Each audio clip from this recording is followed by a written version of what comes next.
Hi guys, it's Kremp again today. Hope you're doing well and enjoying your day so far. Big drama going down before the Esports World Cup with the Ravens getting disqualified, banned, barred from even competing before the tournament has even begun based on major roster drama that's happened over the last couple of days. Is this on the Esports World Cup? Some would say devaluing their tournament, or is this a major mistake on the Ravens' part to even get to this point? What's happened? Why has this happened? And what next for these players and teams? Very much interested in your thoughts in the comments. Hit the like button if you enjoy. Subscribe if you're new as always. I greatly appreciate it. We are going to start here because everyone has their thoughts on the Esports World Cup, how much it is valued, let's say, compared to the other tournaments. The World Championship that we just had is obviously the biggest tournament of the year. It's the most important. It's also got the most money at $2 million. The World Cup is $1.8 million. It's a lot of money. The majors this season were what, 375k, I think. They've been 500k before. So that's one factor, but also the majors are proper CDL tournaments throughout the season. They're double elimination tournaments, whereas the World Cup has, 16 teams. There's some amateur teams there as well, and maybe an additional one based on this drama that we are about to see. But it's single elimination, right? So people will say that devalues it to some extent. Some would say that it's a showcase tournament. I have it kind of on a par with the majors in the regular season, but everyone has their opinion on it. The reality is, it could be a bit of a mess this tournament because the CDL rules are currently broken. Now, the players do not play on the CDL accounts, so they have like their own CDL accounts they play the regular season matches on.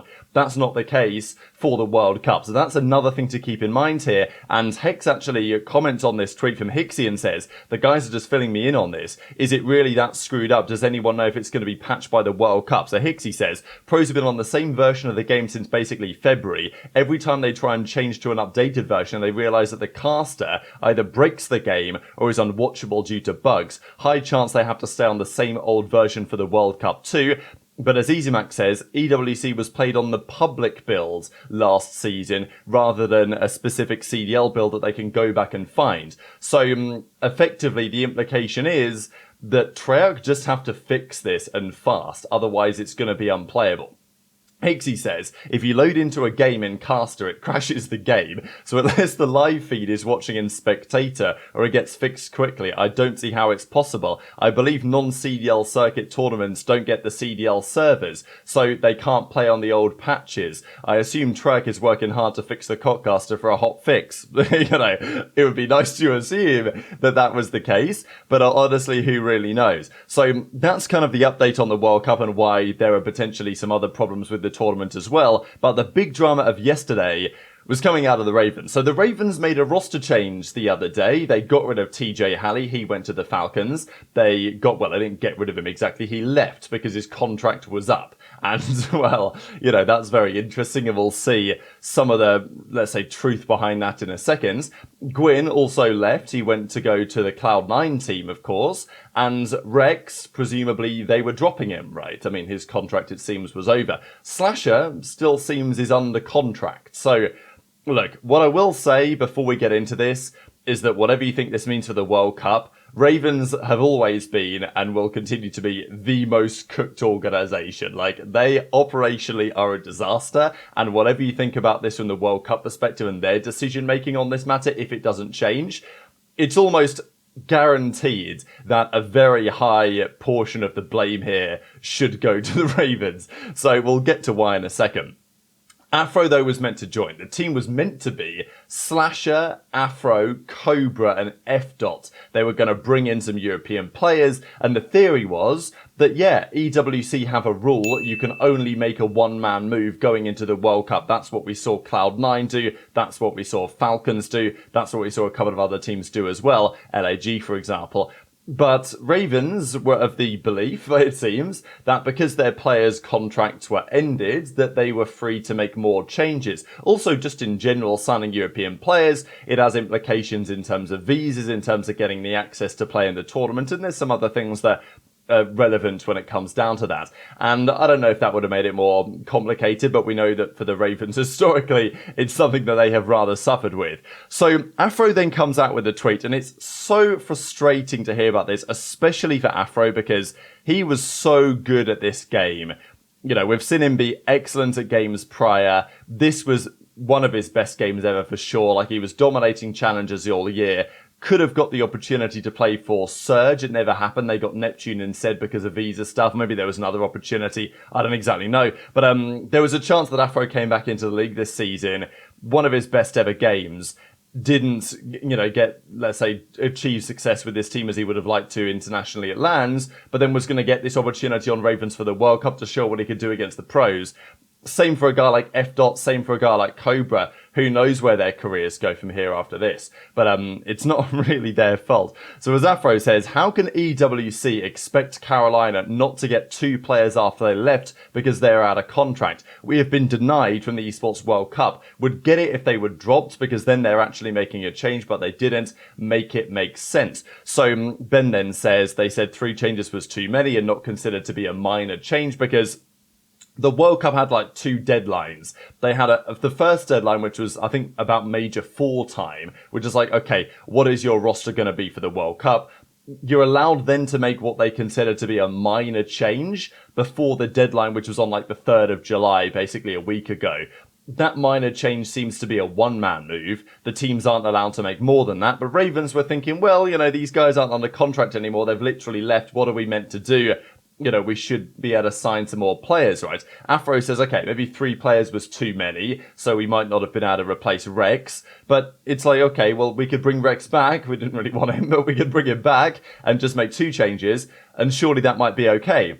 Now, Ina, who says that she's seen the contract, says the contracts end on the 13th of July, 2 weeks after the World Championship, which seems to be relatively standard. So, if this is true, then the contracts end in a couple of days, basically, which means they're not eligible to play at the World Cup, so they would have had to either extend that or do something else. So whether the contracts actually expire in a couple of days or whether they already have, this, encounters the circumstance where they would need to sign at least 2 players if they were to keep Rex on and they were to keep on Slasher anyway, with Gwyn and TJ simply walking out the door. But it doesn't seem like this is going to be changed, but there is potentially still some hope. I mean, it's obviously an absolute mess here that, Rex was the Burger King. They might need to bring him back. But even if they do, I'm not sure that it's going to make much difference because as it stands, it seems like this could be a done deal. Cobra comes out and says, that's it for me this year. And then we get kind of some further discussion that, the roster of Slasher, Cobra, Afro, and FDOT is not going to be competing because the World Cup have simply denied them entry to the tournament. Now, Breaking Point then say that the situation is still a little bit fluid.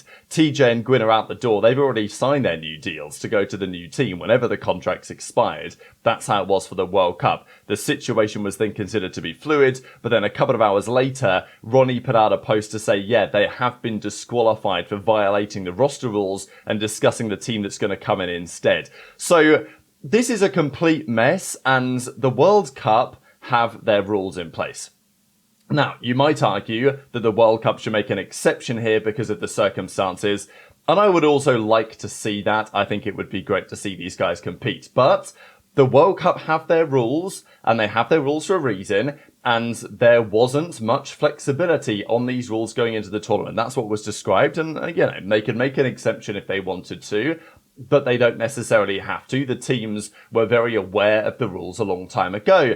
And Ravens, to me, this is almost all on the Ravens. It's a classic Ravens absolute operational disaster class.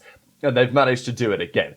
They knew for a long time that their players were going to have their contracts expiring at the end of the season. And they would not be able to play at the World Cup.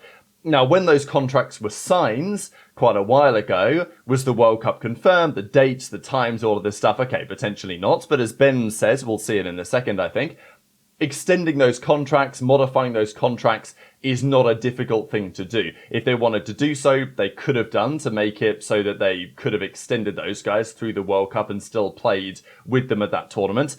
And TJ and Gwyn now have what they consider to be better opportunities. But, if let's say Ravens came to them and said, hey, we're looking at extending the contract for another couple of weeks so you guys can play the World Cup and go and, make some free money, basically, then, I'd imagine they would have probably taken that deal, certainly towards the start of the season where the team was actually doing well. So extending those contracts, getting it to a point where Ravens could still have played and qualified and competed at the tournament and, made some money out of it, right?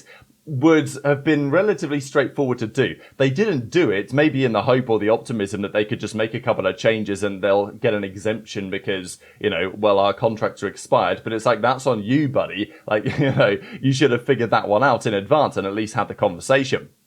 So it looks like Ravens have been disqualified. They ain't coming into the tournament, and as a result, the next best challengers team is likely going to get that spot. Now, what's interesting about this is the next best challengers team was Fire, Hixie, Exceed, and Abe. But Abe has now been signed to Toronto, as we know. That's the other change that I didn't mention earlier, with Beans gone and Abe is coming in. So, but that team with Abe had more pro points than their other team that came top 6 at the World Championship, and therefore they're going to need a player who has a bunch of pro points to make them still be eligible. So it's kind of gutting from multiple angles. I think what's especially frustrating is that, you know, I'm sure that Afro would have been like, yo, you know, can you maybe bring me on? Like, at least give me a chance. But it looks like they're going to go and get Capsidal, who also didn't get the opportunity to play at the World Cup before because they, you know, Cloud9 dropped him for Gwyn. So it's all an absolute disaster. But as was discussed in the replies, as Benjay says, you know, they had a whole year to amend the contracts, assuming that that's how it was. They had plenty of time to make this happen. They didn't make it happen. And therefore, the Ravens will not be there for the World Cup. So Slasher gives his thoughts on this. He's got a couple of minutes where he basically is like, I don't know what's going on and what's led to this, but this is what the captain has to say. What are you talking about? I know for a fact. But there's no, apparently you guys aren't going to EWC? Oh.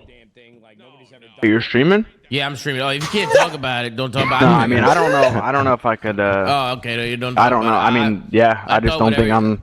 I thought with everything going on the timeline, you were just gonna be like, yeah, I don't know, just fucking bullshit. But I mean, yeah. I just don't think we're going. I don't know what the fuck's going on. that's fucking insane. That is fucking crazy. That is fucking terrible. I feel like that should not be allowed. Like that shouldn't even be a thing. This is why we need this. This is why we need really the doesn't SWL, surprise me bro. anymore nowadays with COD, bro. Wait, if you're not going, who the fuck takes your spot? Exactly, Nub. That's what we're trying to figure out. They just- Aliens. I don't they know. just Pride have and like team. I'm guessing. No, not the Stallions. Oh, Unless they let me build a team. If that's the case, hey Liddy, welcome to the Stallions. I honestly don't have a lot of information on that. I just heard that we made too many changes, even though we had to. Like, and then it's shocked. I don't know. Right, like you didn't have a choice. Like contracts ran out and they left. So like what? Like Yeah, how's that on y'all? Like you know what I'm saying? That's why it's like this is fugazi. Ask That this is- question, that is Austin, crazy. like, did it ever come up? Ben, he Like, can't talk it about co- it on stream, so don't ask. No, I know, no, no. Well, you no, can but ask. I'll let you know. This you might be able to answer. Did you guys ever talk about this contract situation after champs of like, even if maybe people wanted to leave or not, like making sure that people were paper until after EWC? Liddy doesn't handle that shit. Yeah, No, I know, but it may have come up. That's why I'm asking the question of whether or not you guys ever talked about it. I mean, I just assumed it was me, TJ, Isaiah, and then I found out like last minute before the roster lock that was not the case. And then Brian's like, we're picking these guys up, and I was like, all right. Spawning in, I guess. On in with some euros, bro. Just send me the flight info. So as always, a complete mess involving the Ravens. What it means for the future of those players is a very big deal, not just for the ones that, as I mentioned, would have had a great opportunity to compete here. And actually, potentially, if they were on the Ravens, would have found themselves in a reasonably good group, right? Like, Ravens were meant to be, we think, in Group A with Rocker and Team Orchid. And Team Orchid is like Bance, and they've brought Beans in now as well. But, you know, a group where they could have done some serious damage. I was actually really looking forward to watching that Ravens team play. I thought it was going to be fascinating. Now, what does it mean for Slasher as well? I think that's a good question, because as a player, we're not really sure what's next for him. Whether Ravens as an organisation still exists next year, we're still thinking, I'm certainly hoping, that organisation gets bought out by somebody else in the off-season. We'll see what time says. But, yeah, Slasher and that team would not want to go out with the whimper that they had at the World Championship. But if Ravens are gone, that changes the seeding implications, because therefore that team is no longer attending, and therefore it changes things around a little bit. So Rocker would then potentially become the de facto 8th seed, and that changes the groups actually quite a lot. The groups would then look like this instead. Now, we don't know what the groups are going to be yet, so we'll see them confirmed in the coming days. Group D is still pretty deadly, with Heretics and FaZe and Omid, the best challengers team in there. but it's maybe not as deadly as it was because it used to have Falcons. So this change actually helps the Falcons. It puts them in a more achievable group where they play Boston and Ultra and Team War. And it doesn't really change Group A dramatically, but it does put Cloud9 in there. So, Gwyn is going to be in Group A when his former team was meant to be in Group A. So, as you guys can tell, it's a complete mess. And there could be a step on this, right? This might not be the end of it. The EWC guys may decide to change their minds and allow an exemption, but right now that does not seem to be the case at all. So, yeah, disaster for pretty much all involved, and what it means for the Esports World Cup, what it means for these players and these teams. It's difficult, but as Afro says, Black Ops 7 just can't come soon enough. So Bramilton, throw to your thoughts in the comments, hit the like button if you enjoyed, subscribe if you're new, take care, and I'll see you next time.